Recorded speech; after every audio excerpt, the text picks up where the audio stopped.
بسم اللہ الرحمن الرحیم۔ دعا سے دل کا غبار چڑھ جاتا ہے اور روح کا سکون لوٹ آتا ہے۔ خوشبو کی حفاظت کر اور زکام سے بچ، جسم کو عوام کی سرد ہوا اور ہستی سے چھپا۔ باز کو اڑا اور روح کا کبوتر پکڑ لے۔ دعوت کی راہ میں حضرت نوح علیہ السلام کا طریقہ اختیار کر۔ جو صورت صاحب فخر اور بلند ہوتی ہے وہ بیت اللہ سے کب خالی ہوتا ہے۔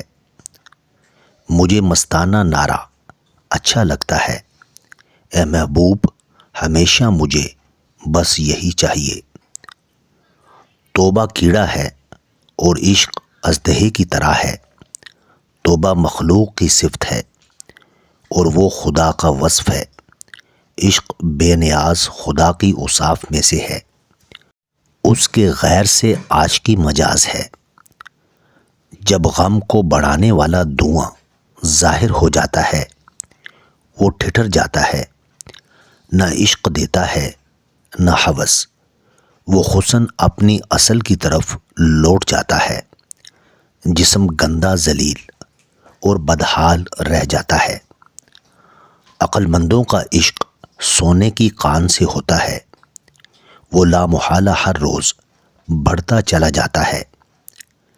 اے سونے کی کان تجھے شاباش، تیرے بارے میں شک نہیں ہے، کیونکہ سونے پن میں کان کا کوئی شریک نہیں ہے۔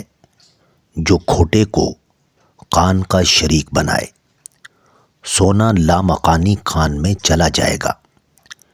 جیسے پانی چاند اور ستاروں کی عکاسی کرتا ہے، جسم دماغ اور روح کی عکاسی کرتا ہے۔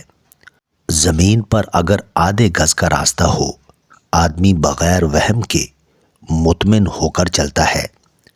اگر تو اونچی دیوار پر چلے اور 2 گز کی چوڑائی ہو تو اندھا ہو جاتا ہے، بلکہ وہم کی وجہ سے دل کے لرزنے سے گر پڑے گا۔